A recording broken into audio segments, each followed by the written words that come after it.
best friend, we be ducking off, we be at the West End. I was at the altar for my dog, I'm my best man. Me and Shotty crushing in the back on a webcam. Whoa, I got my juice, I got my gun in. Whoa, better get loose, I have some fun in. Whoa, yeah, I ain't stupid, I got my gun in. Ehizoje, everyone's favorite Nigerian. Better get loose, I have some fun in. I run them bands up, I make it bust. I wanna dance, baby, I ain't in no rush.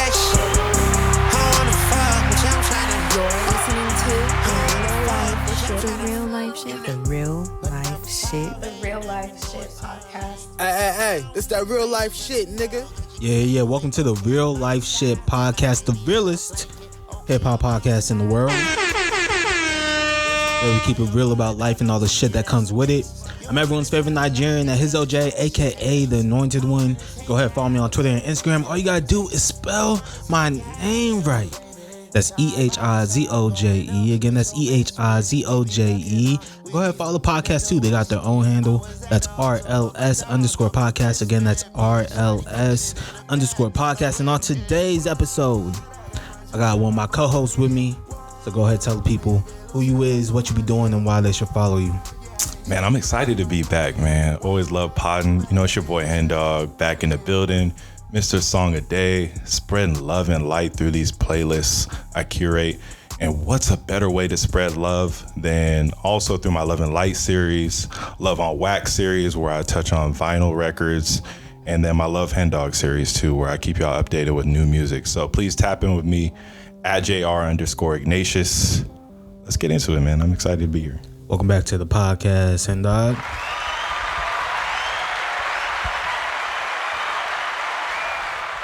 So how you been, man? It's been 2 weeks. Yeah, it's So been short turnaround this time. Short turnaround. And it's probably gonna be like 2 weeks for the next like couple, months. So which I like, cause so I'm gonna take it back to my hooping days. I was always a rhythm hooper. So Okay. once I kind of get the feel for the ball, and I'm like, okay, like that's how I need to, that's how I need to come off the screen. This is where my opening's at. like And once you see the ball going, it's like, all right, it's I'm time one of to- those. Yeah. I'm the same way because I was a streaky shooter. Muscle memory for me, for sure. Yeah. So like once I saw it going once, it's like, all right, just pass me the ball back. Facts. Pass me the ball back. I'm gonna get to my spot, fade away, hang in the air for a little bit, Facts. bucket. So it's nice to have these pods like consecutively, back to back, where there isn't too much gap in between it. So yeah, I'm excited. It reminds me of the old days, man. I used to pod once a week. Sheesh. I don't know how you do this shit. RIP the wet, man. Man, you be doing this shit. Well, you're about to start doing it, 4 times a month then? Yeah, I just take my breaks whenever I feel like I need to take a break. So that's why one of my taglines, if you follow RLS Podcast on Instagram, I drop episodes whenever I feel like it. Whenever I feel like it. Uh-oh, somebody been pushing back? They've been like, wait, what? Y'all ain't dropping? I just feel like I gotta let that know sometimes because I do go like a month or two without like posting anything, which is bad for, I guess, like the algorithms. I guess. But I don't really do shit for the algorithms. I do shit because I like doing this shit. So Yeah. it is what it is. It's a kind of quick random shout out though, but I just want to shout out Wale, man. I Shout out Wale. loving his rollout. Wale Lauren 3 for 3 with the singles. been rapping. Got the 4 bats joint. I actually didn't like the 4 bats joint. Blanco. And then I liked everything else. started something. It's like the R&B flip, the Yeah. SWV. And then the freestyles he been doing, like you said, like he been barring up, bro. Yep. On the Central C joint. And then he got on the what's your phone number, the Tupac joint. Man. Yeah, man. For me, haven't really been doing too much. Yesterday was kind of chill. Got to work. Was supposed to get to work early. Ended up not because it's Friday. Things happen. But I'm still way earlier than everybody else, right? It's me and one other guy that usually gets in around like 7 or earlier than that, and we start working. So I pull up around 7:15. Start early, leave late type shit. He's already there, and he turns around in his chair because we sit next to each other. He gives me a look. I already know, like, some bullshit's happening. So I'm like, hey, what's up? Happy Friday. He's just like, hey, what's up? Just so you know, Ethernet's down, internet's down. We can't connect to the VPN. We can't do no work right now. Mind you, the next person don't come till 9 o'clock. You said you got there at 7 what? 7:15. Oh, So damn. so we're like, damn, all right. So we go ahead. We submit tickets to because we outsource our IT. So We submit our tickets, boom, and we're just waiting. IT says they can't help us out till 8:30. We're like, all right, fuck. I go downstairs to the building who I used to work for. I used to work for the people who own the building. I'm all like, hey, yo, like something's going on with our internet. Is there anything you can do to help us? They say, no, if your power's on and your internet's off, that's on you. I'm like, okay, makes sense. So we go back up. We're just chilling, chopping it up. Boom. Turns out, because we had Spectrum, all the Spectrum was down yesterday. Spectrum do be doing that. Till about 12:30. So we're like, what the fuck we gonna do? Nobody's here. We can't just go home. We need like the higher ups to be like, you could go home. But the higher ups aren't awake. so we Niggas not even awake yet. So we testing everybody. Finally around like 9:30, 10 o'clock, you know, we finally get a hold of people and they're like, hey yo, like work from home. So I ended up just working from home yesterday, been chilling. That's cool. Yeah, I love working from home on Friday. I guess the only way it could have been better is if you would have known that off the rip, so you wouldn't have had to drive all the way out there and then go back home. But the only way it would have been better is if they were just like, you don't have to work anymore. Well, I mean, of course. Like, that's of course. They ended up being able to fix the VPN. We got to be realistic. So like that was like the one thing I was hoping for. Like if they can't get the VPN back off, yeah, we can't access any of our files. Like just let us like chill. Got you. They got it back up, but got you. Yeah, other than that, just been chilling, bro. Okay. You been watching Mind the Game Pod at all? I've been tapped in, bro. I watch like certain clips. Okay, so you haven't been watching full episodes because I need like they're not very like, how do I say this? They're not very animated when they speak, and when I'm working, I need like something that's gonna keep me like focused, sharp, attentive, right? Okay, so it's not background noise for you. Yeah. It's actually something that keeps you locked in. Like I would have to like really focus to like listen to Mind the Game. Got you. And so I can't do that. And a lot of the stuff I listen to is when I'm at work. So I only listen to like clips. So I saw KD was on it. Yeah. So I Luka decided was on a few weeks ago. Luka was on like a month ago. So I decided to tap in to the KD one because I don't understand Luka when he be speaking. No offense, but Luka funny, bro. He be trolling a lot. But Luka's funny. I thought it was interesting, like KD talking about the evolution of like offense, not even just offense, but also like defensive strategies and who can actually succeed in the league today. Yeah. And how there is like a ceiling for people who are, you know, lack height. And like in a different way than before. Cause it's like, hey, if you're not at least like 6'3", 6'4", it's gonna be tough for you to even touch the league nowadays. And that Darius Garland example that they brought up has been the one that I've always been bringing up. Where I love that they went and got DeAndre Hunter. Yeah, because I was like in the playoffs, I kind of saw it. I mean, everybody sees it. He's getting hunted. Yeah, like especially when they play the Celtics, he's getting hunted every time. And like they said, he's not a bad defender at all. But it's a height thing. It's a stature thing at the end of the day. Like just too little. Like niggas are too good nowadays. like everyone can shoot.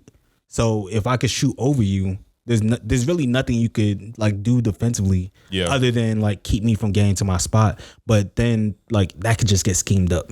Yeah. So I don't know. It's tough. It's tough. It is tough. Yeah, I thought overall, like, I was pretty critical of Mind the Game Pod, especially early on when they started. Yeah. Because, like, I was a big JJ Redick guy. I just love, like, his mind for the game, pun intended. But just, like, how he's a sicko, honestly. So, like, he loves getting into the X's and O's and the nuance of the game. Yeah. And Steve Nash is not that way. So the transition at first was a little bit rough. I'm not going to say, and like you said, they're not super animated. Yeah. So it took me a while to get into it, but I love how the point they've gotten to now in that podcast is where they really relate basketball to life. Yeah. And I don't know, it's like, just very relatable. Steve Nash seems like someone that would be cool to just like chop it up with and just drink and just like, yeah. Like, what's your perspective on this? And then we could just like go back and forth. Yeah. And like trade ideas. Though they did have a good breakdown on the Pacers, like their offense and like their random chaos and how they start the blender. I thought that was an immaculate breakdown that they did. That's when I really became a fan, when they broke them down. But before that, I was kind of shaky. I was kind of like, actually, this pod might be dead. They might need to shut it. Like, I was like, this ain't it for a few pods. But they are relying more on guests too. They switched for sure. Yeah, compared to the before, first iteration where it was like LeBron and JJ could just carry the whole shit. Yeah, by themselves, but they kind of needed the guests, and I actually like that they introduced that aspect. So and that's fine. Every pod isn't weighted equally, so you have to play to your strengths. 100%. But since we're on basketball, Chris Paul recently came out, said that he's playing one more year max. Point guard. So he didn't even guarantee he's playing this year. I think it depends on who's interested, who offers him like a contract. Yeah, that was interesting choice of words. The way he worded that. Because I think he'll do it for the right situation is what it sounded like. Because I've been seeing he wants to start. I don't know, and I don't know why. I feel like if Lakers offered it to him, he would play and not start. Okay. Right. I think it just depends on the situation. Like if he goes to the Suns, he should start. Yeah. So certain teams, he's kind of just like putting out there, like, don't put no weak niggas in front of me. But he can't also be saying, I want to play for a contender and start, though. I think that's what's crazy. It's like, if it's a middle of the road or like a lesser team to start, understand. Well, what defines a contender? Because I think Suns with CP3 can technically be a contender in the West if the chips fall correctly, just because the West is so difficult. Like, I think anybody in the West can come out 1 through 8. It just depends on matchups. It kind of depends. Also, injuries. That's a big thing matchups, too. That injuries. Always changes stuff. So, but the Suns on paper, though, I'm trying to figure out how Jalen Green and Book are gonna play together. I don't really understand that. I mean, Jalen Green's gonna be a lot more off ball, which I think helps him out. Yeah. Because I don't think he's the best decision maker at that level. Devin Booker is a great decision maker. He's shown that he can play the point guard position if you put him in that position and he could defend. I think putting Jalen Green as, hey, you're not the number 1 option on offense, and sometimes you might not even be the number 2 option. This might just be the D-Book show, right? And that's what it sounded like and shaping up. Right. I think that ends up being like pretty good. And then you got Dylan Brooks, who could defend the other team's best player. That's true. And they're pretty long. I think Suns can be a top 8 team. That's not saying nothing crazy. Who's their big over there, though? That's my question. They got a couple bigs. They got they just traded for Mark Williams. Okay. They already had Nick Richards, and then they just drafted. They got Mark Williams and Nick Richards. That's crazy. Yeah, both Hornets. Charlotte Hornets. Yeah, that's crazy. And then they drafted Kamam Malwash. Got you From Duke. Okay. So yeah, we'll see man. about it. We'll see about it. So we'll see. But anyways, like I was saying, Chris Paul back to the topic might be retiring. So let's go into some top fives. Top 5 point guards of all time. I want to hear your list. All right, so I'm gonna just do no particular order per usual. Okay. So top 5 point guards of all time. I got Steph. I got Zeke. I got CP. I got Magic, and then I got John Stockton. That's my John 5. Stockton, all-time leader in assists, baby. All right, run through your list one more time. I got Steph Curry, Wardell. I got Zeke, Isaiah Thomas. We talking bad boys, the Pistons. And I got Chris Paul, the point guard. Got Magic Johnson, and then John Stockton. Okay, so we have the same list except for one. Okay, who's? I'm trying to guess. Let me see the one. I feel like you should know. You put Luka on there? Oh no, I won't have Luka on there. He ain't got the accolades. You put was it like Tony Parker? No, not Tony Parker. Kyrie? No, not Kyrie. All right, then I'll give you a hint. This player has won an MVP. Oh, you put Russell Westbrook. Has won a Finals MVP. Has won a scoring championship. And is 26 years old. Oh, you put Shai Gilgeous. Shai Gilgeous. Oh yeah, I've been seeing you on Twitter. You've been pushing this narrative crazy. Magic Johnson, Steph Curry, Isaiah Thomas, Shai Gilgeous-Alexander, and Chris Paul in that order. That's my 1 through 5. I'm gonna say it one more time. Number 1, Magic Johnson. Number 2, Stephen Curry. Number 3, Isaiah Thomas. Number 4, SGA, Shai Gilgeous. Number 5, Chris Paul. Okay. It's becoming undeniable at this point. He got too many accolades on his bumper, so that's gotta give it to him. That is because of how prolific of a scorer he is, I don't really think of him as a point guard, but I guess he is. Who leads They the have team so in many- assists? This way OKC plays is Who funny. brings the ball up? He does a lot in the playoffs. They actually got him off the ball, which I think was great for him to save his legs. But They only had him off the ball when Kassan Wallace was in. Or Kason they Wallace. would have Caruso bring it up quite a bit too. In the final Or series, J-Dub. in the final series, nah. J-Dub, yes, but only as a setup for their, because they would do a 2-man like pick and roll type thing to get Nembhard off of SGA. But I mean, SGA is the point guard. He's listed as the one. Crazy. That's man, boy, cold. All right, I'm going for it. I'm fucking with it. Yeah, Shea Gilly, and then the way OKC locked in all three of their big three with these contracts. one of them's getting traded in about 2 years, 100%. Next 3 to 5 years gonna be spooky, bro. Yeah, Man, but we'll see. they only getting better, bro. This is the worst version of them we gonna see, and they just won a chip. Yeah, if I'm them, Like what? if I'm them in about like a year or two, once like other people are like up for extensions, I'm trading Jalen Williams somewhere. J-Dub. Yeah, I don't think he should be getting paid more than Chet Holmgren. That's just my opinion, but we'll see. Man, check it. I don't know. What are you gonna see? I think J-Dub so far has taken bigger leaps than Chet. With Chet, it's just he can't stay healthy, so he doesn't develop that rhythm. So I don't really know. I have to see. Yeah, I think Chet just has tools, bro. Like if he puts together like one full healthy season, just defensively alone, he's gonna be better than J-Dub. But especially in today's league, that's to have a 7-footer that can defend, block shots, stretch the floor like that. He could put the ball on the floor. Like that's crazy. Yeah. Yeah, I feel that.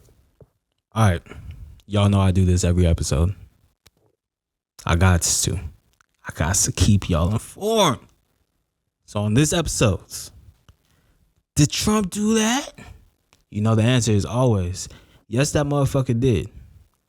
And it's not gonna be as long as normal episodes because it's a lot of repeats. Because we're getting to the point in the year where things are becoming cyclical. He's becoming, he's doing the same things over and over again, hoping for a different result. And you know what that defines, right? Anyways, insanity. More tariffs. This time he's putting 30% tariffs on the entire EU and Mexico. Mexico, by the way, who we have a trade agreement with. He's also threatening to put tariffs on South Korea. Guess what? We also have a trade agreement. You guessed it, with South Korea. They have nothing to gain. We're essentially negotiating against ourselves. What are they going to give up? We already have a free trade agreement. But apparently Trump knows what he's doing. That's what the people who vote for him say. We got to wait for, things to play out, I guess. Any comments? Concerns? I just can't believe that y'all voted for him and didn't know what y'all was voting for because he literally spelled this out, what they were going to do. And they've been doing it. So we just at a point, it's just like, you got to just lock in and get your affairs in order. Get your passport set up for you to be able to go to another country if necessary. Because bro, we're in month 7. Yeah, and they are actively. No, we're in month 5. He's starting February. Oh shit, even better. Month 5, and they're actively dismantling our government at every level. So it's just it's spooky, bro. It's spooky hours. That's all I'm gonna say. Get your affairs in order. They also officially closed the Epstein case. I don't know if you've seen that. Yeah, I saw they said that there was no evidence of there being any. Was it the? They said there's no book. They said there's no client list. The client list for a sex trafficker. And apparently, a sex trafficker did not have a client list. He was just going out on the streets like, "Hey, you want some of this?" Has anyone ever asked you that? Have you ever been like somewhere and someone was like, "Hey, do you smoke?" No one's ever asked you if you. No, for sure. Okay. For sure. That's essentially what they think that Epstein was doing. Yeah. Hey, you fuck little girls? I got something for you. That shit crazy. I think that's definitely tied into with Elon in his latest Twitter tirade. He called out Trump and said that he was involved with it. I feel like they're trying to make sure they tie those loose ends up. 100%, bro. But then I also thought it was crazy too. They're saying that there was no foul play with his death and all the cameras were off. And what they say basically that. So they released a video of the suicide. Mm-hmm. And then because we are in 2025 and a lot of people are good at technology, people realized they went into the metadata of the video. Mm-hmm. It turns out it's been doctored. Of course. It's about 4 hours or maybe even more of lost footage. Come on now, man. That's been edited. Let's be for real. So it's like, all right, so everyone knows that it's a cover up, but you don't want to admit to us that it's a cover up, even though that's part of what he ran on, by the way. But hey, is what it is, man. So get your affairs in order. That was this episode of Did Trump Do That? And you know the answer is always yes, that motherfucker did. Let's move on to some real or weird. Haven't done this in a minute. Why you being weird to me? Angel Reese. There's a lot of basketball talk today. I'm sorry. A lot of hoops. Angel Reese. She is the WNBA's cover athlete for 2K26. How you feeling? Real or weird? Congrats, Angel. Congrats. With that, I'm gonna go real actually, because I think out of the rookie class, she's been, if not the most consistent, one of the more consistent sophomore rookies, class or sophomore. Yes, sorry, I'm thinking about it. It's already year 2. That's crazy. And I haven't really been tapped in with the W like that. But out of the sophomore class, she's been probably the most consistent, and I feel like I've seen where she's starting to make certain improvements and strides in her game. Like even with her layup, not shooting it underhand, she's shooting it more overhand now too. She's bringing the ball up more, trying to be more of a playmaker. She is shooting more of those those mid-range kind of free throw line jumpers. So slowly she's already adding onto her game. And I've heard her talk about it on her podcast. She's actually a student of the game and is really hungry to get better and realizes her weaknesses. She reaches out to Lisa Leslie, all the pass grades and stuff to help them, or to have them help her work on her game. So I think it's real. Yeah, I think it's real too. You know, there was a lot of hoopla over Caitlin Clark had gotten it.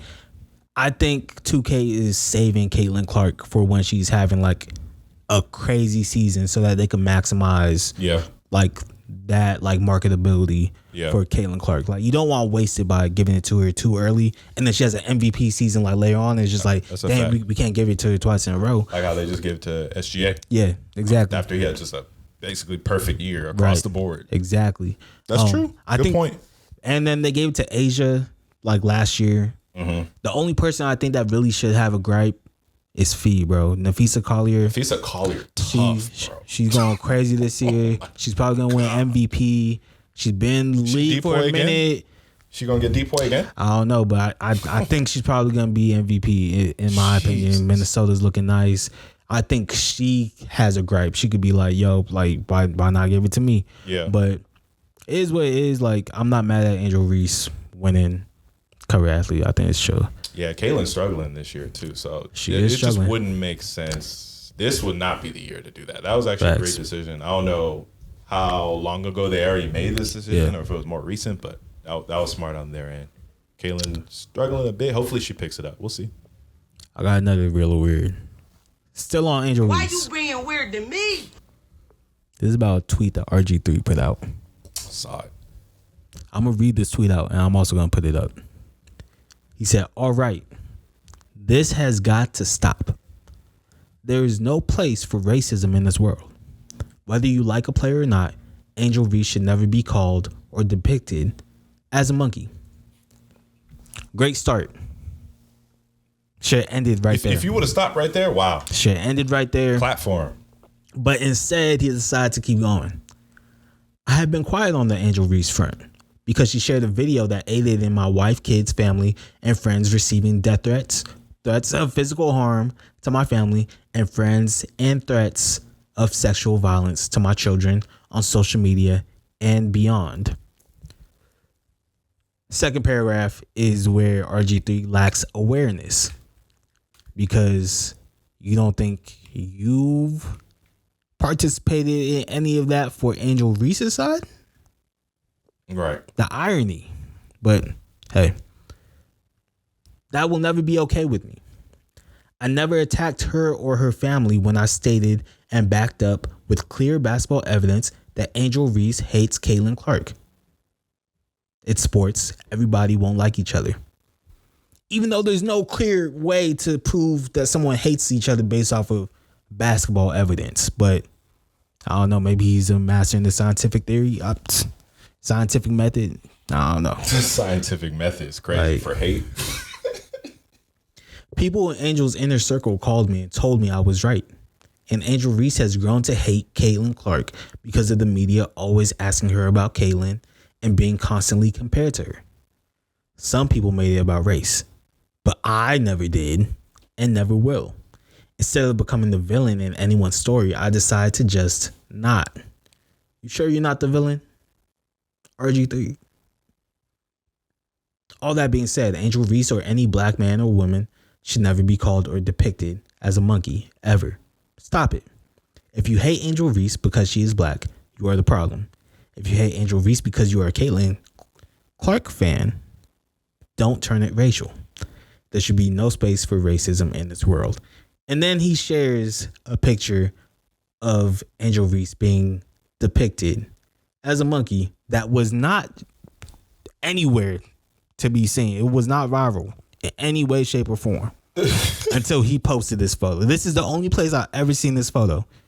It's his screenshot of it. Real or weird, bro? Why you Rgiii being weird to me? tweet about Angel Reese. It's automatically weird. Automatically. I don't know what's been up with Rgiii since. I guess he was just always like this, and we didn't realize it when he was actually playing ball. Yeah, 'Cause I've been watching him since he was in college at Baylor, and then he got into the league, played with the Redskins, all the other teams. But I don't think we realized he was like this. It's hard to pick out the Uncle Toms until I guess a mic gets in front of their face, because shit, I would have never. I don't know, man. I would have never picked him to be like this. okay. I'm not super. Yeah, it's just weird overall to me. I don't know why he would shine that light on her and put her under the crossfire like that when you're basically saying you don't like how she put your wife and kids under the crossfire. So Yeah, you're doing the same thing. So The same thing you complain about. It don't make sense. What you think? There's this guy, used to be on ESPN, used to be on Fox. I think his name is Rob Parker. Yeah, I seen this. There's a video of like when Rgiii got drafted of him calling out Rgiii, and he's letting him know like, hey, yo, like Rgiii is not one of us type shit. And everyone's like, yo, whoa, why would you say that? And sometimes you're not wrong. You're just very early. You're just extremely you're just early. You were too early, Rob. Like that's all it is. We see what you meant now. We see it, bro. Rgiii, that's weird as fuck, bro. I don't know what you're doing. I don't know. I honestly, like, I have no words other than like. I don't have too much more to say, but like, that shit crazy, bro. And only a man with a non-black wife could get a tweet off like that. Because if you had a black wife, she would have been like, hey, yo, don't put that out. Exactly. So like you're yeah. It just screams tone deafness. And then it even looks crazier too, coming off the incident he had with what's my boy's name from the Ryan Clark? Ryan Clark. Yeah. With that whole incident too. It just screams tone deafness, man. I don't know. Yeah, nah. Yeah, I even saw I think it's Patrice King, Dr. King's daughter. She tweeted out to him. She quote tweeted that tweet. It was just like, okay, that's all fine, but why don't you call Angel and tell her this? Exactly. Why are you tweeting this? If you really mean all these things that you're saying, then go and call her. Could have been conversation. Could have been in the DMs. Could have been something. Something, bro. Like, come on, man. But that was really weird. Why you being weird to me? Only 2 people this episode, so we can't do 10 seconds or less. We can't do, one gotta go. Yeah, we could say that. Don't worry. Don't worry. So, but in case you didn't know, this is a music podcast. So let's talk about some music. Dende, He starts his album not with the thesis statement, but a question. How do you know when you're in love? And instead of just telling us, he shows us. With 6 love songs that tell stories of introduction, growth, yearning, and nurturing within a relationship. This is Dende's I Am Because You Are.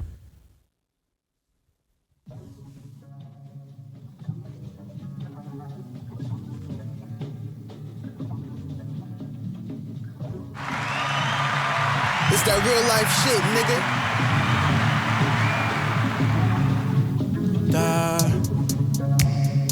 What around towns you been looking for something? Me as well ain't got time to waste. Correct me if I'm making assumptions, but I know that me and you would be great. Like B and J, can't stay away. Been counting days till I see you again. Sunshine or rain, with words I ain't too great. What I'm trying to say is I just want you to stay. For walks in the park and cute days after dark. Yeah, I want you all the way. For more than a night, know I treat you right. It's that real life shit, nigga. How'd you feel when you first listened to this project? I mean, I've been a fan of Dende for a good minute now. Okay. So when I first listened to it, I was really excited that he just dropped again, even though it was just an EP, 6 tracks. I thought your breakdown of it and like the summary of the EP was spot on. Like it's just a deep dive into like his personal relationship and how he's exploring love with this new muse, right? And I thought overall like the production was pretty dope, pretty modern. Even though like he kind of inspires like a 90s R&B feel to him, but it's more a modern approach in terms of the production. So I thought that was cool. And then I think like overall too, I think common complaint for people is that like with R&B today, a lot of R&B singers aren't, you know how like back in the day they'll be in the music videos in the rain, you know, outside their girl's window with the boombox or whatever, dancing, begging for your girl type music. I feel like that's what the energy and vibe that Dende brings. So yeah, I like the EP. What you think? I fucked with it. Love the first half of it. Love the first half. Second half kind of gets a little stale for me. I do wonder if he's like a Music Soul Child guy, because this like my favorite song, I got very much like Music Soul Child vibes from him, just like flow wise. Yeah, but overall it was a great sounding album, or EP I guess I should say, since it's only 6 songs. Yeah, but it was a really good listen. It's something that has a lot of replay value too, and yeah, it's good vibes, bro. So let's go into favorite songs. So my favorite song was The Louvre, which I actually featured on one of my Love Henndawg playlists recently too. So check that out. Dende and Lucia.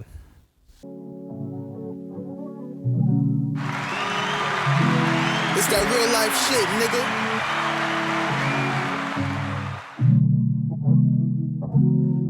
Lately been mixing colors to replicate your hues. Inspiration been missing.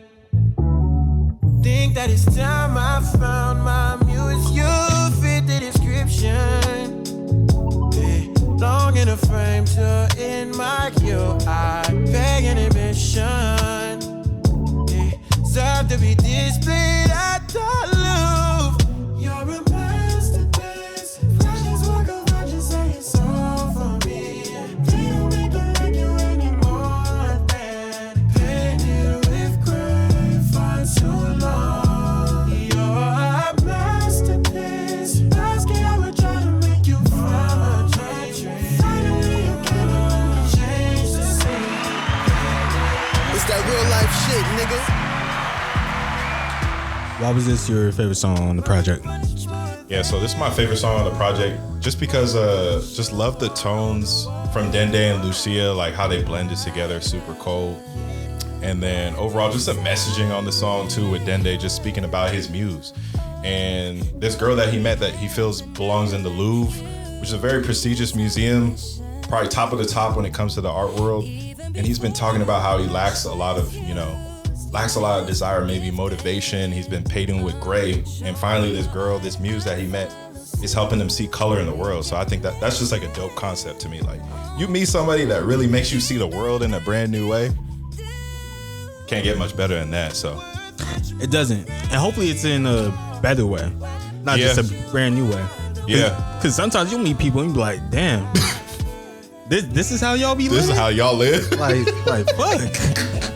And then you depressed for like 2 weeks. But hey, when they do make you like view things in like a more positive light, love that, man. Love that. All right. What was your favorite song, my boy? My favorite song, I kind of alluded to it. Kind of gave me like Music Soul Child vibes. Okay. Need You Like. Need You Like hard. It's that real life shit, nigga. We go together like coffee and cream, J and PB. Yeah, I need you like a fish need to see. Need that to breathe, girl. I need you like the summer need breeze. I overheat when I'm thinking about you, little baby. We go together like out with the tunes, bombing the fuse, girl. I need you like this rhythm need blues, summer need pools. Yeah, I need you like my heart need a beat, and you the reason. Wait, I'm down bad for you. Say the word. You know I blast for you down and out. I don't care, I'm spinning my last on you. Up and up, little baby, I blow it back on you. Do the shit with no hesitation. I ain't get enough. Nigga touching, I'm trying to grab something, beat it up. Lights on, you let them tats on me. Drunk in love, slurring shit when you put that ass on me. Where you moving so innovative. In love with the way your lips look when you say my name. Just believe me, I'm all in, baby. I don't play no games. I know they ain't treat you like that real life shit, nigga. Yeah, I just love the flow that he was hitting on this. Mm-hmm. Great vocal techniques on this one. Like, he sounded really good vocally. And yeah, it grabbed my attention almost immediately the moment that he first like hit that first like verse. So it's just something that if I was to like show Dende to other people, this would be like the first song I would play. I'd be like, okay, oh, here's this guy, like, because in this song you can't deny his talent. Got like you. One, singing really well. Two, I'm sorry, I just really love that part. The different voices, the cadences, the way he built the song is just amazing. So yeah, no, I really fuck with this. And until you said the Music Soul Child like comparison, I didn't really catch that, but that makes a lot of sense actually. Rhyme scheme wise, bro, because Music Soul Child rhymes a lot for a singer. And like I hear it too in like especially this song with Dende, where he's kind of rapping, but you can tell he's like really just singing like really hard. So I fuck with it, man. But let's talk about ratings, bro. Yeah, so for what are you giving this one, I had to give this one a 7.5. Dende is my dog, but I think just there was two of the records I didn't particularly like. You started with it with Stay with Roy Woods. Yeah. Which was surprising because I actually fuck with Roy Woods, especially his I really like that record. But that one, and then I think it was the last one, the Dance With Me. Okay. Kind of slower one. It was okay. And then, so I guess because it's an EP and it's a shorter project, when you have two misses, to me, I guess, then I'm like, I gotta give you like 7.5. But I gave it a 7.3, so we're pretty close. Divided by 2, 14.8, 7.4. So shout out to Dende. I thought it was a really good project. I fucked with it. Really liked it, man. Excited to hear what you got next. Yeah, I'm actually kind of interested to see like where he takes it now with the album. Yeah, obviously, because you see where they leave it off at the end, where it's like, okay, so whatever happened with that muse, you know? Exactly. I guess I don't know if that's his homegirl, therapist, whoever that is. Not the only one who's dropped new music. So let's talk about somebody else. UntilJapan, a Nigerian American out of Atlanta, Georgia. UntilJapan first made waves in 2023 with his project Safe Travels, a seemingly natural progression from the Playboi Carti, Gunna, and Lil Baby era of Atlanta. UntilJapan raps euphoric melodies over hard-hitting, escapism-type beats that transport you to moments in time. This is theme music for late nights and early mornings. This is UntilJapan's Trump Lloyd. Very good. I had to look that up. Very good.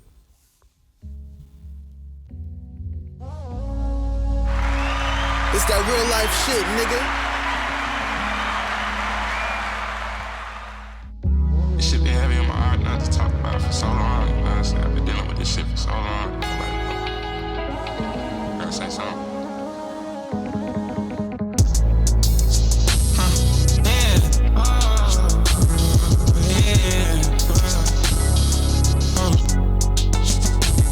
They say the world could be yours if you put your mind to it. Then a nigga loses his mind, don't tell him what to do. Contemplating suicide, even jumping out the roof. Put it all on the line, I got everything to lose. But then you find that one girl, she gon' hold you down, make sure you don't tumble. Shawty keep me grounded, make sure I'm humble. Gotta keep around, cause this shit get cut though. And then you fumble. Now she just a memory, she blocked your number. Let me put you down, now you high and fucked up. It was in the sky, it's that real life shit, nigga. It was like this bitch deserved. How'd you feel when you first listened to this project? I actually felt pretty good. I know that you had played UntilJapan's record, I think last year, called Kiss and Tell, and I really fuck with that. So from that point on, I was like, Casino. all right. Yeah, shout out Clams Casino, man. Production crazy. Did they produce on this album too? I haven't checked production credits on this one. Okay. I wouldn't be surprised if he got one or two. Yeah. So when you said that we're gonna review on the pod, I was actually pretty excited for that. I think that overall, he's interesting, and you touch on it too with your summary, where he gives me a lot of Playboy Cardi type vibes. Yeah. But in my head, I rationalize it like he's like Playboy Cardi is his anger translator. You know how like Key and Peele, they got Luther, who's Obama's anger translator. Yeah. Like I feel like Playboy Cardi's his, because he's very calm and reserved. Like I can actually catch what he's saying and where he's trying to take me. Sometimes with Cardi, it's just like, what the fuck? Yeah. Like it's a vibe, but I don't know where are we going. Where are you taking me? And this one's a vibe, but it's like there's a focal point to the vibe. There's all right. I know where we're going. Yeah. There's a GPS. You know what I mean? Yeah. So I thought that was cool. And then overall, I think the album kind of just reminds me of this song by Mike Jones called Mr. Jones. Okay. Where he feels like a lot of people have been shitting on him before he got on, or he was like being overlooked. Yeah. And now that he's on, it's like, don't switch up now. Basically. It's like, oh, now y'all see me type of thing. So listen to Mr. Jones by Mike Jones. Shout out to him. Yeah, shout out Mike Jones. Who? But yeah, man, I fuck with UntilJapan. I was hyped when I saw that he dropped something, and I was even more hyped that I actually liked it. Yeah. Because before this, I was just like, we'll see what happens, right? It was like one of those where like you find an artist and you're just like, okay, we'll see what he does like from here. Everyone can have like a good like first project, but where you gonna take it after that? Like, is it gonna get redundant? And it did not get redundant at all. This is probably one of my most listened to projects of this year that's dropped. I'm probably gonna talk about it when we do our year-end review at the end. That's kind of where I'm going with this. I love the project. I think at like the last song I heard like his mom like leave a voicemail, and I was just like, at first I was like Nigerian, but then that's what I said too. And then I was like, let me take a step back. I was like, probably just African. Let me not be biased, right? Yeah, for sure African at least. And then like when I was doing the prep for this, and I was like doing background work, it turns out he is Nigerian. So I was just like, I think he's Igbo too. So he for sure is, because his name is it starts with Eze on the last name, right? Eze Okonkwo. Yeah, so that's a Igbo name right there. Yeah, so shout out to Nigerian, shout out to all the black people in America. Yes. But I fuck with it, man. Let's talk about favorite songs. Favorite song for me, I picked More Moet. That shit cold. I also got More Moet. Okay. Yeah. Okay. Good record, bro. Let's listen, man. Good record. It's that real life shit, nigga. I'm $1 million nigga, baby, thought that you knew that. Them tables turn when you up and them niggas down. I just put diamonds in my mouth, you can see a future when I fucking smile. I was down bad for a while, now a young nigga bout to cop a house. I can't trip on the lost child, especially by the bitch trying to drive me wild. I just turned up my whole game, I just made her go insane. I can't tell you about my past, you might not look at me the same. I can't tell you this gon' last, but we can still pop that champagne. I'm on my way up in the lobby, popping bottles every day. I'ma let y'all know, y'all niggas going left, I'm going right. I'm I'm a born sinner, wasn't born right. I'ma pop my shit, that's my birthright. Told a bitch if she ain't with it, she can hit the door, I ain't tripping about it. I'm a rolling stone, I been rolling hoes. I'ma roll some more, I just damn mileage. And the whip got mad mileage. I just put it out the light, yeah. I ain't had to go to college. Mama mad, it ain't about the shit. Nigga got mad problems, I was mad about it. I ain't had no out shit. You can go out back, cause I don't play, nigga. Why was this your favorite song on the project? Just great celebration record. Yeah. Just able to just toast to success, man. It was a hard road to get there, right? Yep. But now he's there and he could put his whole team on. Yep. That shit's fire. I feel like that's the dream, bro. You want to be able to have your family, your whole team, have everybody straight. Yep. Yeah, just overall the vibes of this song is dope, man. I don't know how you wouldn't really rock with this. Like when this shit, especially when the beat drops, you're like, Right. You gotta pop something to this, bro. Nah, I'm with you, man. Celebration music is like hitting the nail on the head right there. Yeah. Because like when I listen to it, it feels like something that like you play at the end credits. Man. Like once you've been through the storm and you like come like on the other side of it, Yeah. like successful. It's like nobody can say shit to me. Like this is a song I would play. Like, man, what y'all talking about, Facts. bro? Where my people at, man? We here. We made it. Talk to type these shit. niggas, So man. Yo. more Mo Wet, man. Pop them champagne bottles, bro. So yeah, shout out UntilJapan, bro. I fuck with this heavy. Shout out to Japan. He So- grew up in Japan? I think he grew up in Atlanta. Oh, okay. So maybe it's just a Trying to get the lore behind his name. yeah, man. There's not a lot of information out on him, so he's still relatively underground. But I fuck with him heavy. Let's talk about ratings. What you giving this out of 10? So I gave this one a 7 out of 10. Okay. Give it a 7 out of 10. What'd you give it? I gave it 8.2. Okay. Really like the project. 7.6 out of 10. Shout out to UntilJapan. Shout out UntilJapan. That one whooping my ass, boy. Take your time, bro. Take your Shout time. out UntilJapan. Yeah, really like that project. I like this project way better than the last one for sure. Safe travels. So yeah, Safe Travels. I was like, this one, yeah. Okay, now you got a fan. Now I'm locked in. So every time you drop, yeah. All right, man. I ain't got no more topics. Do you have a guest choice? I hope you have a guest choice. I got a couple of them. All right. I got a couple of them. I'm here for as long as you want to be here for. Because we couldn't get to the last one during the group pod because, we had some time constraints. So I had this one dialed up for then. So first guest choice is just basically just talking about the whole Timbaland situation with the AI company. Yeah. So Stage Zero is the AI company that he started. He has an AI artist called Tata.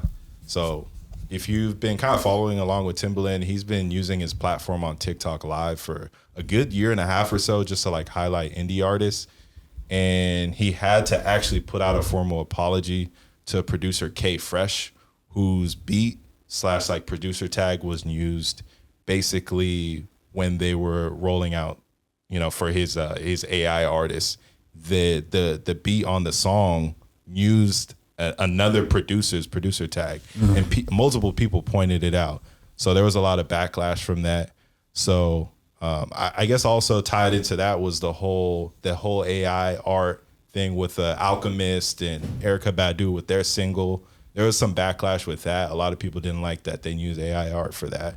And obviously like Kanye using AI a lot on his Bully album. So just kind of curious, are you concerned with the direction of AI and how it could affect music?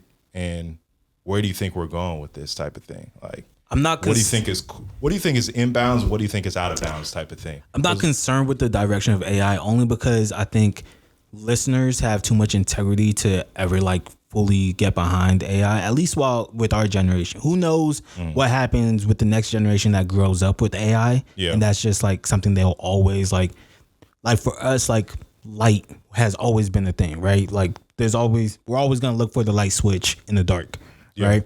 With the younger generation, now that AI is a thing, they're always gonna be like, oh, just ask Siri, ask ChatGTP, all this shit.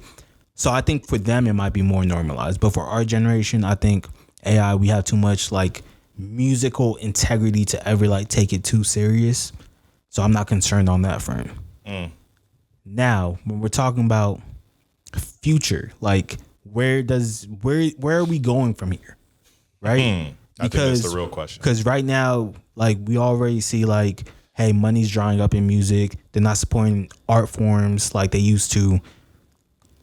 they are going to try to cut corners as much as possible if it means that they are going to have a surplus of income at the end of it. Yeah. It's just basic math. That's just business. Which, do I blame them for that? Yes, of course I gotta blame them. Because it's ruining the art form. Right? It's like, how are you getting these ideas from us, from things that we've already put out into the world? You're crowdsourcing right? it from the creatives in the world, exactly. So it's like nothing's gonna be original anymore. And you could make the argument that nothing was ever original, but hey, there had to be a first Playboy Cardi. We just played UntilJapan. UntilJapan might not be here without Playboy Cardi, right? Right, and so on and so on. Yeah, and right? so on and so forth, Keeps bro. going. Like Rakim was the first one, like really shout out God Allah. rapping with the flow that we're used to, accustomed to now today, right? So there always has to be someone first. And now it's like, okay, are we just going to fall into a cycle of everything sounding the same? Yeah, without Rakim, there's no Nas. So yeah. So yeah. Like, I don't know. I don't know. It's gonna be interesting for sure. Time will tell. Time will tell. But with everything that we see, there's gonna be some pushback in some way, shape, or form. And maybe it's just another form of competition that's gonna force creatives to be uber creative and really like make themselves like stand out. But yeah, we'll see. Okay. And then specifically, it's just I guess with the Timbaland situation, I'm like 50-50 on it. He weird for that, bro. But see, here's why I'm 50. Go ahead. Why you being weird to me? What's Timbaland doing, bro? It is weird, especially because he was an artist and he was a producer and he's still doing that. I think that's why it's weird. But where I'm 50-50 on it is if he didn't do it, somebody else is gonna do it. So that's how I'm coming at it from the business perspective as well too. Let someone else do it then. Let someone else do it. Because you falling down my historically great producer list. Same with me. So like, let someone else do it, bro. Do you need the money that bad? Here's where I want to play God's advocate. So this kind of unrelated situation, but like Nas is opening up the casino out there in Queens. He's partnering with a venture capitalist group to put up that casino. So he's from Queens, he's from the neighborhood, so he has that insight and can be able to be at the board meetings and be able to, I guess, give pushback when there's certain things that are gonna affect the community in ways that would honestly be just very detrimental, versus if it's somebody else who's just an outsider, they wouldn't necessarily have that foresight or POV. So I'm not saying that Timbaland in this situation is that person or has that moral like compass or high ground, but I guess I would rather it be artists who at least have, put in those 10,000 hours, not necessarily benefit from it, but are at the helm of it, you know what I mean? Or are in key decision-making points instead of it just being like a suit or just like a random person who's never even picked up an instrument. I guess. You know what I mean? Because it's gonna, basically what I'm saying is this AI shit is gonna happen. They're gonna create AI artists. They're gonna steal people's They already IP. have. But I guess if it's done, can it be done tastefully? That's my question. And I hope that Timbaland does this the right way.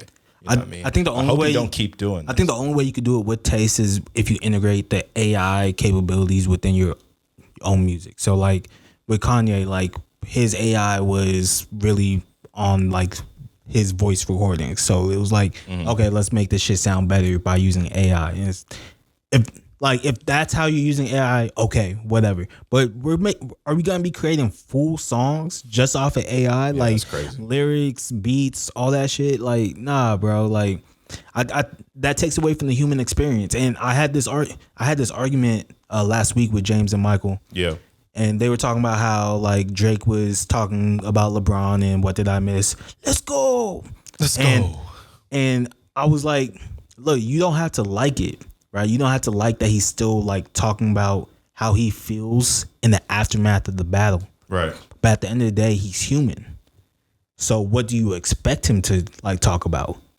And are we going to take away from our human experiences? Like, is there not going to be relatability in music anymore? Because What does AI know about falling in love? It only knows what we know. What does AI know about, having to sell drugs to feed your family? What does AI know about being an outcast? Like, I'm sorry, I just can't rock with that, bro. I can't rock with that. Yeah, it would just take the complete emotion and just like the human texture and touch out of music, which is needed, bro. Like on Moet, on the song we were just talking about. Yeah. If AI makes Moet, it might sound dope, but over time, it's just like, it's going to be noticeable where it's like, this doesn't hit the same. Like, it's not coming from a real place. There's you know something, what I mean? there's something about overcoming and succeeding. Yes. That you could feel in that song.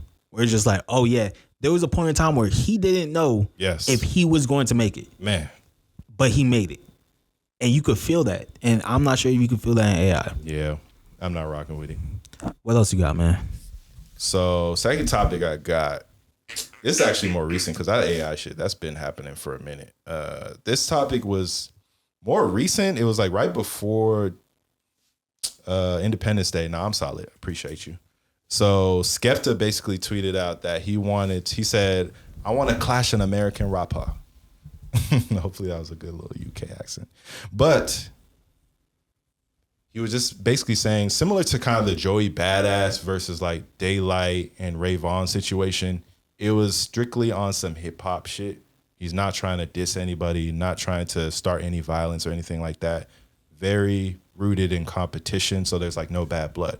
So basically, Skepta tweeted out a lot of hypothetical matchups, being he put himself against A$AP Rocky. He went with Central C against Jack Harlow. This gentleman named Getz, I'm not familiar with, versus Eminem. And then he had Chip versus Kendrick. And then he had Santan Dave versus Lil Wayne. Young Teflon, who I'm not familiar with, versus Meek Mill. Blade Brown versus Pusha T, who I'm not familiar with Blade Brown. Queenie versus Meg Thee Stallion. I did see a clip of her. She's pretty dope. Lancey Foe versus Travis Scott. I'm familiar with him. I think most U.S. artists are, or U.S. people are, because he had a crossover. And then JME versus like Tyler, the Creator. So, and I guess his argument was basically that British MCs have been studying American rappers for a long time. So, and he doesn't think that that's the same going the other way. Like U.S. artists are not aware of American artists. As I just pointed out, I wasn't familiar with like 2 or 3 of them. So he feels like that gives them the advantage if they were to go into that verbal warfare. It's probably going to be a clean sweep. I'm sorry, Skepta. y'all can get swept out the park. The only person that has a chance is probably Jamie against Tyler, the Creator. That's Skepta's little brother. He could rap his ass off. Okay. But I still got Tyler winning that. Like, at the end of the day. And maybe Queenie versus Meg Thee Stallion, just because we haven't really seen Meg go full in on somebody. That might be like a toss-up, but everybody else, bro, nah. I was really hoping, I didn't even want to do this as a topic at first, and I was gonna come in and just be like, whatever he wants to do, he could, like, it's just, it's just words to me. And then yesterday, he dropped the diss. Dropped the diss track against Jordan Lucas. Let's listen to a little bit, Come on, babe. They're clowning your accent, but we love that shit. Ain't it? It's that real life shit, nigga. Get me. Something dead. Big smoke. Nobody's safe. Yeah. Old man Ebro asking me stupid questions. Trying to use me to get clicks. I said what I said, now I'm reaping the benefits. This ain't beef, that's expensive. I ain't trying to lose pounds, I ain't on the Ozempic. I'm uptown, white wine, hummus and breadsticks. Goat level, might say something offensive. Still I ain't trying to ruin the friendship. But just like Rgiii and Ken, in this game might have to go to war with your best friend. If he ain't in the hood, catch a boy in the West End. Said that you're a block boy, throw up your set then. Tottenham, North London, we set trend. Pull up on me, I'm in your city with Fred again. We just sold out the Paramount. And we got paid a mad amount. The place I hang about's a real dark place. You're ignorant. Shout Tottenham Hill too, North London. Your voice in last base. Time to wipe the smile off Axe face. Time to say chat W Skepta. Go against me, it ends in bad ways. Keep it rap, don't wanna catch a case. You boys love to snitch, I ain't in the rap race. Oh, so underrated, underestimated. I need flex to play this.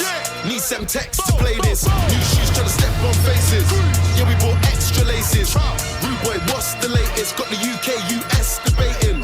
Jonah Lucas, you bastard. Why you rap like you studied at Harvard? Catch him outside, I move to him, heartless. Cuts bruised. Hold on. I gotta stop it right there real quick. Hold on. Is that supposed to be a diss? I rap like I studied at Harvard. Thank you. That's like Joyner telling him you rap like you studied at Oxford. Like the highest. Like I appreciate that. Like, all right, let's keep going. I'm sorry.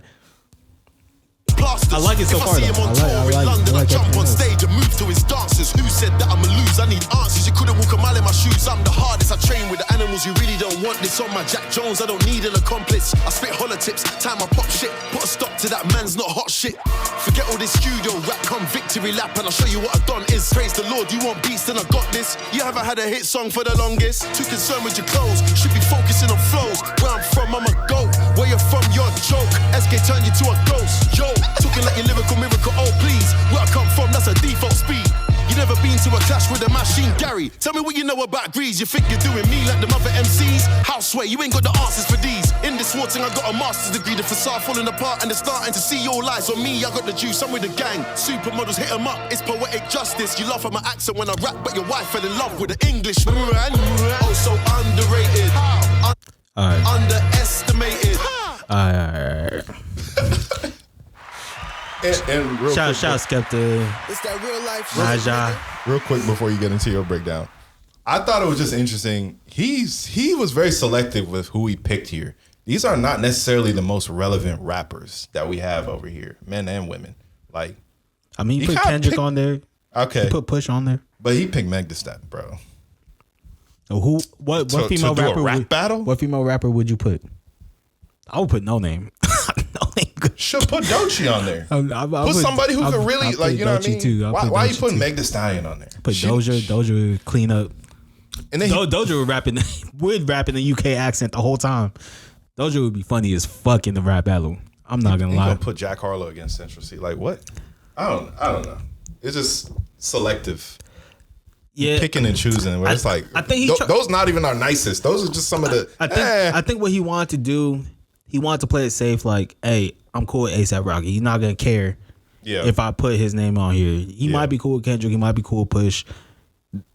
Like, he's like, all right, these are safe options. I know they're not gonna shoot at me if I put them on there. That's what I'm trying to say. He played it safe for the most part. The song itself that we just played, I thought the song was good until he started dissing. The moment he started trying to diss Jordan Lucas, that's the difference between UK and USA. Yeah. Those are like disses you would hear in the USA in the 80s. Yeah. That's how far back they are compared to where we're at now in rap. Like, I said this during the Kendrick and Drake beef. You know, some niggas do long division. Other niggas are doing proofs and calculus. I remember you said that. That's facts. Like there's levels to this shit, levels to it, bro. But shout out Skepta, bro. Like I still fuck with you, but nah. Gotta come harder than that, son. Pause. Yeah, pause. Hey, yo. I don't even think Joyner gonna respond to this shit. He should. He was egging it on. Finish your food, nigga. You got something else for us? Other than that, nah, I think that was basically it. Nah, those are my two I had. Let's go into hot takes then, man. Yeah. I got hot takes today. I got two of them too. I don't know if I should do two. Yeah, I might do. Should I do two? Maybe man. I should hold one. Do two. Fuck, I'm gonna do two. It's on you. It's on your mind today. Yeah. It's on your mind today. Because I've been slacking the last few episodes. I can't remember last time you had a hot take. It's been a minute. So I'm gonna go first on this one. All right, for sure. Hot take. Colored people time, aka CP3 or Naja time. Naja. Ain't whatever you want to say. And every iteration of that should be reserved for only large group events and parties. If there's only 2 or 3 of us planning something, be on time. We're getting too old. Stop playing with my time. Because I will cancel. I will. Ask my friends. I am quick to be like, never mind. You on the way already? Well, no, that's a fact. Yeah, like that's not my fault. Bro, really canceled. No, that's a fact. It's not my fault at that point. Like, if you had let me know beforehand, hey, I'm running late. Like, okay, we can work around that. But I'm really on like a 30-minute threshold where like once those 30 minutes are up, hey yo, never mind. Oh, I'm on the way. Should I turn around? Yeah, you should turn around. I'm on other shit now. I got other things to do. I got a life to live. I can't just be on your time, right?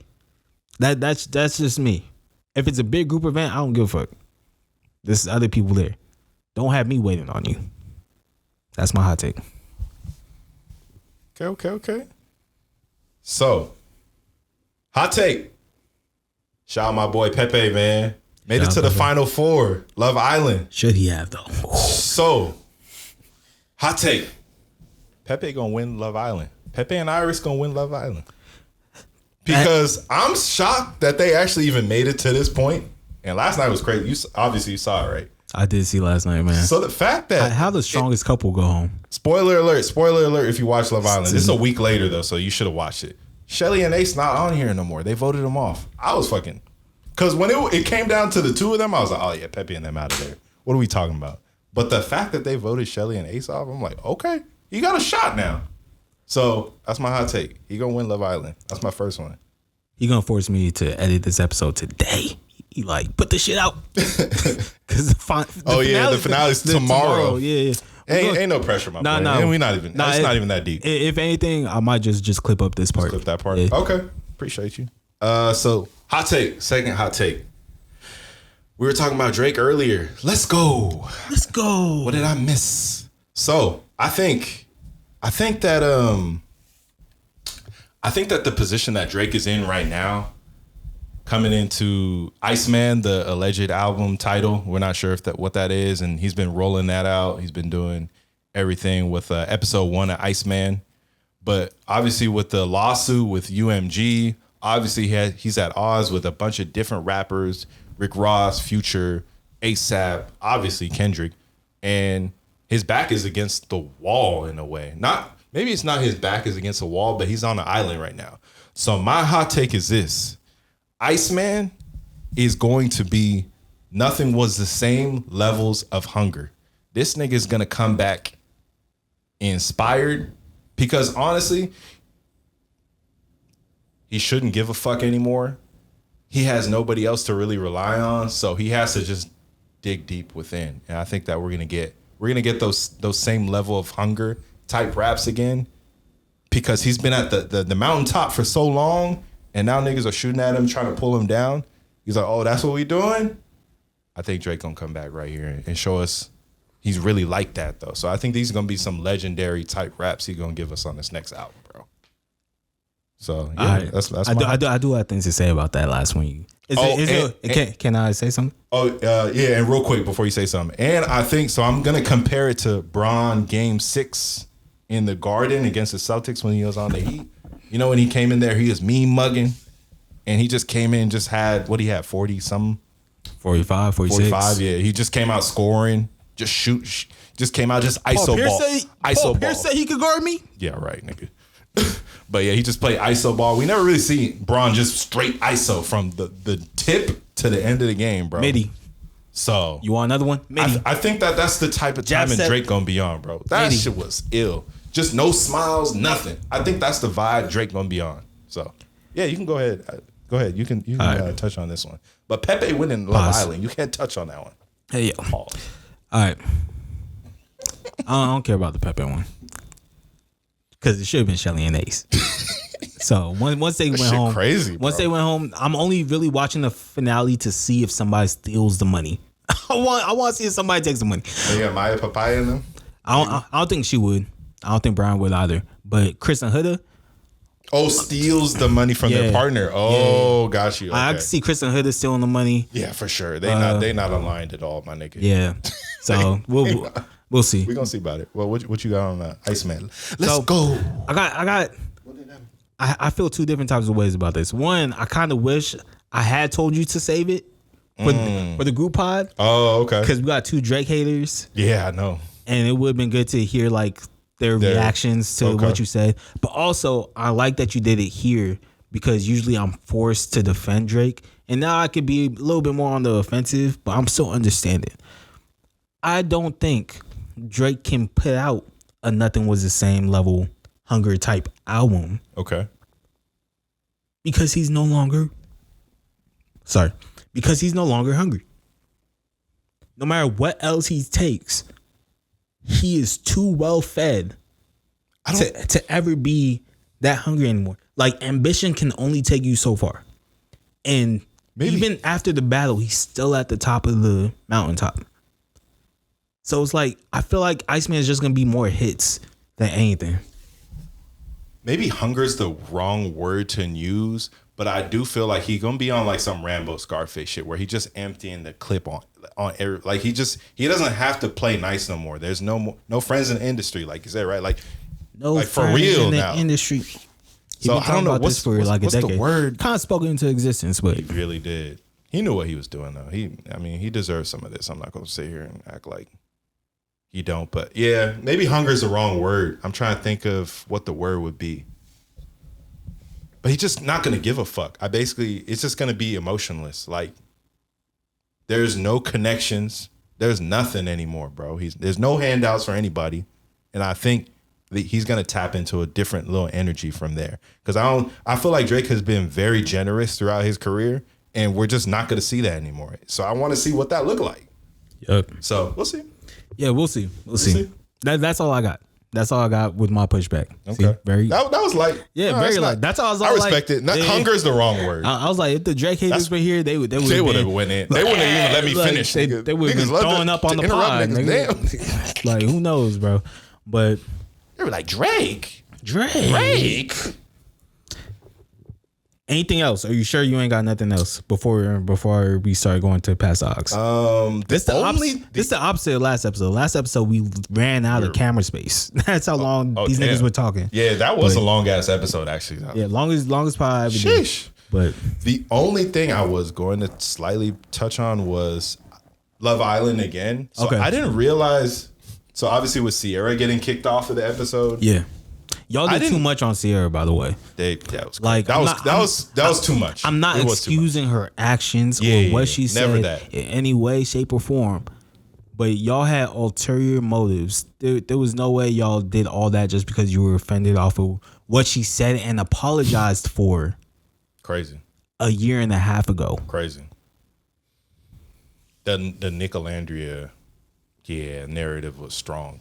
Clear. Very strong. Because they started GoFundMes and all type of shit to get her. Like, that's crazy. Anyways, but obviously with her getting kicked off of the show, I didn't even realize that the girl in the beginning, Yulisa, also got kicked off in the beginning of the show. Yeah. They didn't even talk about it. They didn't even. It was like a sentence. And like, if you weren't paying attention, which I normally don't during Love Island. I was not. Yeah.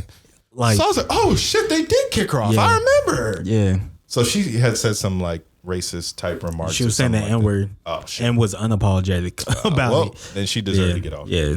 But I don't know what your thoughts on that whole situation where obviously Sierra's home now and she put out her sincere apology type video. And I felt it actually. A lot of times when people do those videos, I don't think it's coming from a real place. Yeah. But I thought she actually owned up and took accountability. So the reason why I think that apology was so good was because she had already apologized for it and had already came to terms with it. Yeah. So in her head, I could see how she was like, how is this still a thing type of situation? But, you know, there was communities that were hurt by it. So I don't want to minimalize it in any way, shape, or form. But I will say, if you are going to remove her, they should have removed her the moment that it was brought to their attention. The fact that they waited so long just put her and her family in danger and the show as well. Like, you saw her, what she said during the video about the ice. Yeah, about how they're calling ice on her family. Like, I'm like, y'all are weird. That's crazy, bro.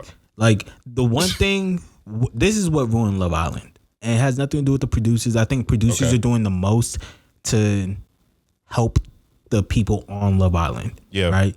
Where it's like, okay, we can't show everything that Hood is doing because she's gonna get crazy hate. We can't have a movie night because who knows where people's mind states are gonna be afterwards. Like, yeah, that's what I was about to say. They even, because you kept touching on that. I was like, they didn't even have movie night. They just had family day last night, and then they're like, oh, the finale is tomorrow. I was like, nigga, when is family or when's movie night? And during family day, niggas is out here crying, tearing up. They haven't seen their family in a couple weeks. Like who knows like what's been really going on behind the scenes? Exactly. That's why when people talk about, oh, like I don't like their like we don't know what their conversations actually are. We just see the edited version. We see an hour out of 24 to 36 hour days, or not days, but 24 to 36 hour periods. Because I was watching Zach, the one who got kicked off from Thailand, his live, and he was talking about the challenges. Actually, they shoot those for 6 hours, bro. Yeah. I was like, for 6 hours, nigga? Because they got to reset everything up. That's like crazy. So to your point, it's like we're not really understanding what's going into everything, all the interactions behind the scenes, crazy shit that might be happening with producers, whatever. This is supposed to just be a show. It's supposed to just be a show. This is something I turn on in the summer because I be bored and there's nothing else on really. Man. Like it's just like boom, I have something to watch after work. But a lot of y'all take this too seriously. They brought stand-em to Love Island, weird, and it fucked everything up, bro. Weird, bro. It fucked everything up. So yeah, I'm not fucking with it, bro. Like literally, I'm just rooting for Pepe because I know the nigga. I've known him for a minute in real life. Other than that, if I didn't even know him, I wouldn't even been watching the show as much as I have been. It's just because he's gone this far. I'm like, fuck it, I'm locked in. Yeah. After this, I might tap in for the next season's episode here or there. I'm not standing other human beings. Like y'all are weird. This is actually digging up so many. This is the most I've watched Love Island. Oh, really? Like even last year, season 6 was an amazing season. You said it was the best season. Yeah, right? And I stopped watching like a week or two before the finale because I was just like, all right, I already know like all the couples, this and that. Like I can assume who's gonna win. Even this one, like the only reason I'm still watching like this one is because of how much drama has transpired. Crazy. Because of like the public's influence on the island, on the villa. And maybe that's a good thing for the show, but I think we have to remember that these are still human beings at the end of the day. You know, that's one thing I'm always gonna stand on. Like people are human beings. Like they have feelings. They're not just caricatures that we're watching. Like these are real people. So yeah. All right, let's go past the aux, bro. Yeah. What you got for us? So for my past the aux, I had to throw it back a little bit. I believe it was like a 20-something anniversary for the Carter 2. Shout out to Wheezy. So I had Hustler Music from Lil Wayne. And shout out to the real Office watchers who used to bump Office music. You talking about Office the show? Yes. There's a remix with the Office theme music. Oh. To Hustler Music? To Hustler Music. I've never heard of this. That's crazy. Shout out to the real Office watchers. You really tapped in with the Office too. That's crazy. But yeah, let's listen. Hit me. Right in the stern of this time, T baby. Shit, you already know. Damn. This that Hustler Music, young Weezy got that motherfucking Hustler Music. So ride to it, y'all. Vibe to it, y'all. Damn. Goddamn, mix the hit a nigga in his head with this one. I'ma paint the city red with this one. I'ma head with this one. See you fucking with the ball, 2 toys way before Christmas. No assistance, just that persistence with that commitment. If I don't get it, somebody gon' die tonight. I know my vibe is tight, and I deserve the throne. And if the kid ain't right, then let me die in this song. See, I be riding, just riding alone with my daddy on my mind. Like you gotta be kidding. How the hell you ain't here to see your prince do his thing? Sometimes I wanna drop a tip, but no emotions from a king. She'll be, so I be who I be. That's me, that's Weezy F baby. And please say the motherfucking. So I be who I be. That's me, that's Weezy F baby. And please say the motherfucking. Baby, you gotta know that I'm just out here doing what I gotta do for me and you, and we eatin'. So bitch, why the fuck is you trippin'? I'm taking these chances, my head to the sky, my feet on the ground, my fingers to the judge. If the money don't move, then I won't budge. No, I won't budge, no. Money is the motivation. destination. Facing the avenue, back touching the wall. Got the weed, got the gun, gotta run when I hear the bird call. Damn. Hop in that thing and murk off, swerve off. You know me, they call me Birdman Jr. Anybody murderer, if Birdman sponsor it. Phantom of the Opera, all black guap tent, locked in. I can let them shots out, you can't get no shots in. Bulletproof, leave a nigga with a bullet roof. Shoot you in your mouth, Leroy, they call him bullet tooth. I'm like, what it do, what it do? There's a full court pressure, I'm just going for the 2. If I'm open for the 3, I'ma take it in a second. Even if there's 1 second, I'ma make it, it's nothing. I don't take it for granted, I don't take it for nothing. I take it for what it's worth to the dirt, motherfucker. Yeah, baby, you gotta know that I'm just out here doing what I gotta do for me and you, and we eating. So bitch, why the fuck is you tripping? I'm taking these chances, my head to the sky, my feet on the ground, my fingers to the judge. If the money don't move, then I won't budge, won't budge. No, I won't budge, no. I ain't never killed nobody, I promise. And I promise if you try me, you gon' have to rewind this track and make me go back. That thing I go that boy I lay flat, so flat. That act is what I perform amongst you haters. Got Nina in my poem and I'm masturbating. Black Peter Pan fly till I die. What you saying? Bathing ape, Eve, Saint Evie. So what I stay in got me feeling like Scarface, like the Cohiba. Streets reply, I look right in the 4-seater. You know I be out here right in the 4-seater. Top Florida, 4 seasons, 4 them whores. And they all know how to cook it up. And look, I got some, and only one know how to bag. Bitch, bundle up. See, it's a cold world, so homie, bundle up. We ain't on this grind for nothing. I get your hustle up. Baby, you gotta know that I'm just out here doing what I gotta do for me and you, and we eating. So bitch, why the fuck is you tripping?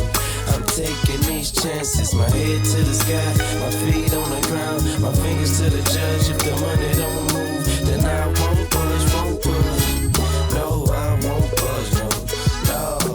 Baby, you gotta know that I'm just out here doing what I gotta do for me and you, and we eating. So bitch, why the fuck is you tripping? I'm taking these chances. So that was Lil Wayne, Hustle Music off the Carter 2. Classic right there, classic. Yeah, shout out to Lil Wayne, man. We will not be talking about the Carter 6 on this album. Or on this pod? On this podcast. Let's spare him. Let's spare the GOAT, man. Let's spare the GOAT. But he passed his time now. Yeah, shout out to Lil Wayne, man. Carter 2, Carter 3. Go back to that if you want to. Carter 2, Carter 3. Carter 4 even. But after that, just leave it alone. All right. I'm going to go Joey Purp and Thelonious Martin. They just had a new project drop in June last month. There's gonna be some more. Okay. It's that real life shit, nigga.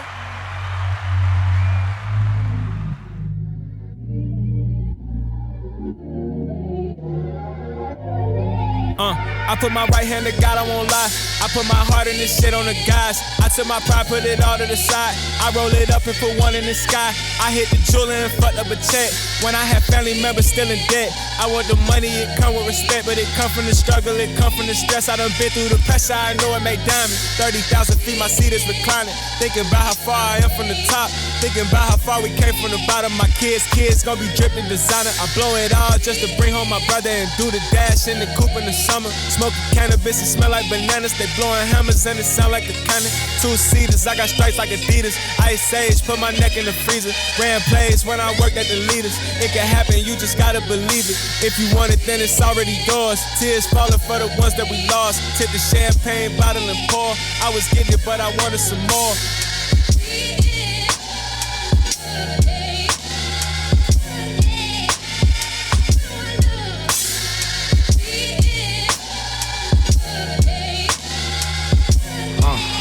I put my heart in this shit in due time. I was 10 toes with my life on the line. I shake my head at the chances. Good record. Yeah, that's Joey Purp and Thelonious Martin. They just dropped EP called Champagne Seeds, so go ahead, check that out. Today we talked about top 5 point guards of all time. Talked about more shit that Trump's doing, like every episode. Talked about Angel Reese 2K cover and also Rgiii being weird about it. Talked about new songs and EPs and albums from Dende and UntilJapan. We talked about AI and Timbaland. We talked about Skepta and the beef that they got.